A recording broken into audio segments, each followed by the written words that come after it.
दोस्तों नमस्कार, मैं दीपक गौतम एक बार फिर से आप सभी के समक्ष हाजिर हूँ। आज का टॉपिक है भौतिक ऊर्जाओं की चोरी। अभी भौतिक ऊर्जा क्या है? आपने आध्यात्मिक ऊर्जा के बारे में सुना है, सिद्धियों के बारे में सुना है, लेकिन ये भौतिक ऊर्जा क्या है? भौतिक ऊर्जा वो है जो आपके जीवन को जीने में मदद करती है, जैसे आपका धन, आपकी ज़मीन, आपकी जायदाद, आपका घर, आपका लक, आपका मान सम्मान प्रतिष्ठा। ये सारी चीज़ें, ये भौतिक ऊर्जा है जो जो है तो एक ऊर्जा ही, लेकिन इसका एक भौतिक तत्व है। ये भौतिक जीवन में जीने के लिए बहुत कारगर होती है, काम में आती है। आपके पास धन ना हो तो आपका जीना दूभर हो सकता है। आपके पास ज़मीन जायदाद ना हो तो आपका रहना बड़ा दूभर हो सकता है। आपके पास लक ना हो तो आपके कोई काम कभी सीधी तरीके से होंगे नहीं।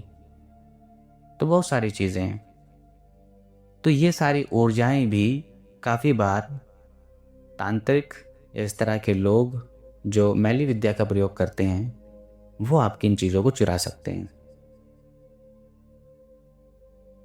और अक्सर आपने देखा होगा या महसूस किया होगा, अगर कुछ लोग जो इस तरह महसूस करते हैं, मुझे सुन पा रहे हैं, तो उनके साथ यही होता है कि वो कोई भी कार्य कर लें, कोई भी,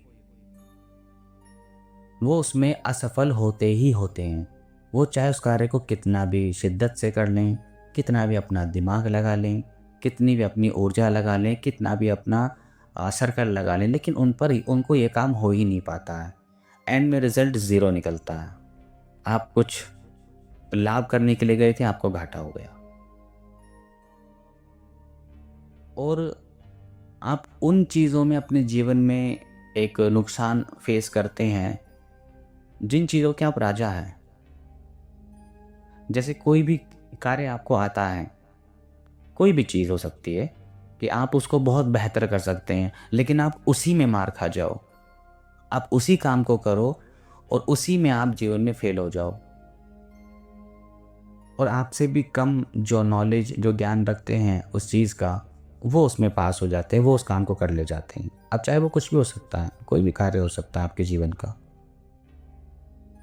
आप जब किसी का साथ दे दो किसी भी चीज़ में, तो उसके जीवन में वो चीज़ घटित हो जाती है, उसका अच्छा हो जाता है, सब कुछ ठीक हो जाता है, सारे काम बन जाते हैं। लेकिन आप जो अपने लिए करते हो, आपके सारे काम बिगड़ जाते हैं और आकस्मिक रूप से बिगड़ते हैं। क्योंकि हाँ, मैं ये मानता हूँ कि बहुत बहुत सारी चीज़ें ऐसा नहीं कि सिर्फ तंत्र मंत्र या ये सब में चलती है। ठीक है, कुछ बार इत्तेफाक हो सकता है, एक बार हो सकता है, दो बार हो सकता है, तीन बार हो सकता है, लेकिन 10-20 बार जो होता है वो इत्तेफाक नहीं होता। मेरे पास ऐसे बहुत से केसेस भी आते हैं जिसमें इस तरह की चीज़ होती है कि व्यक्ति एक काम को जिसे वो 10 साल से कर रहा है, जानता है, अचानक से वही काम उसके फेल होना शुरू हो जाते हैं। वो कुछ भी कर ले, कितनी भी युक्ति लगा ले, कितना भी दिमाग लगा ले, लेकिन वही फेल हो जाता है। जहाँ वो जाता है उसको खाक हाट लगती है। तो इस तरीके से भी काफ़ी बार इंसान की धन की ऊर्जाएं चुरा ली जाती हैं, उसके लक की ऊर्जाएं चुरा ली जाती हैं, उसकी कला की ऊर्जा चुरा ली जाती है। बहुत सारी चीज़ें होती हैं। और जब आप ऐसी सिचुएशन में आप किसी भी व्यक्ति को दिखवाते हैं कि क्या मेरे ऊपर कोई समस्या है नहीं, तो अब वो बिल्कुल कैप्चर ही नहीं होगा। है ही नहीं, कुछ नहीं है आपके ऊपर, कोई किसी ने तंत्र मंत्र कुछ नहीं किया है। तो फिर इंसान सोचता है कि क्या मेरा भाग्य ऐसा ही है।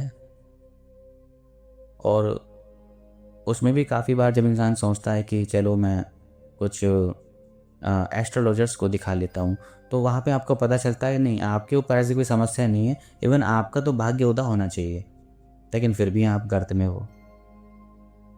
तो फिर सवाल बनता है, सवाल खड़ा होता है कि आखिर क्या हुआ, अचानक से ये सब चीज़ क्यों होने लगी, या पिछले लंबे समय से ये चीज़ क्यों चल रही है। ऐसी समस्या में अधिकतर जो होता है वो यही होता है कि आपकी ऊर्जाएं चुरा ली जाती हैं, आपके धन की, आपके लक की, आपके भाग्य की, आपके नेम फेम, जो भी आपके साथ प्रॉब्लम चल रही है, जिस लेवल पर चल रही है, वो सब ऊर्जाएं चुरा ली जाती हैं। जो आपके भाग्य में थी आज वो आपसे चुरा ली गई है, और उसे चुराकर व्यक्ति खुद के लिए यूज़ करता है। ऐसा भी होता है। तो अगर आपको जीवन में ऐसा लगता है कि इस तरह की चीज़ें आप फेस कर रहे हैं, आप दिखवाते हैं तो भी कुछ निकल के नहीं आता है कि कोई प्रॉब्लम आपके ऊपर है, आप एस्ट्रोलॉजर के पास जाते हैं, अपना डेट ऑफ बर्थ देते हैं, उसके हिसाब से भी कोई ग्रह नक्षत्र तारे कुछ भी प्रॉब्लम आपके जीवन में नहीं होती है, लेकिन फिर भी आप फेस कर रहे हैं, तो पॉसिबिलिटी है कि आपकी वो ऊर्जाएं चुरा ली गई हैं किसी के द्वारा। ठीक है, तो ये वीडियो सिर्फ एक इन्फॉर्मेशन के लिए कि ऐसा भी होता है। अगर आप जीवन में ऐसा कुछ फेस करते हैं तो आप समझ जाइए कि आपके साथ ये चीज़ हुई है। तो आज के लिए इतना ही। नमस्कार, धन्यवाद।